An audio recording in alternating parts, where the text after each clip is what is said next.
সংসদ সদস্য যে দলেরই হোক না কেন তাদের যে বিষয়গুলো উত্থাপিত হয় এই বিষয়গুলোর সাথে তারা যেন একমত হয়ে জনদুর্ভোগ দূর করার জন্য তারা যেন কাজ করে, আমরা এ বিষয়ে সংশ্লিষ্ট কর্তৃপক্ষকে উদারত আহ্বান জানাচ্ছি। মাননীয় সদস্য মোহাম্মদ আমির হামজা, কুষ্টিয়া 3।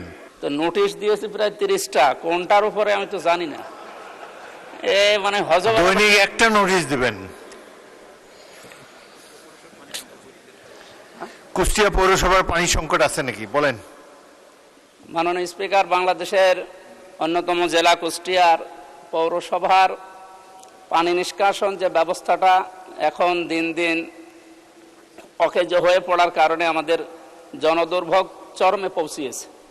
তা আমি কয়েকবার পৌরসভা কর্তৃপক্ষের সাথে, এখন তো মানে নির্বাচিত মেয়র নেই, এই হিসাবে সরকারের পক্ষ থেকে যিনি দায়িত্বে আছেন তার সাথে এই নির্বাচিত হওয়ার পর থেকে প্রায় 3-4বার বসেছিলাম, কিন্তু ওনার যে কর্মকাণ্ড বা ওনার উদ্যোগ আমাদের সবার কাছে কেমন সন্দেহজনক মনে হচ্ছে।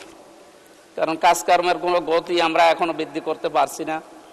আমরা নির্বাচিত সদস্য হওয়ার পরেও তার কাছে যে সমস্ত বিষয়গুলো পাওয়ার কথা এগুলো না পাওয়ার কারণে জনমনে একটা আমাদের প্রতি ভিন্ন একটা ধারণা তৈরি হচ্ছে।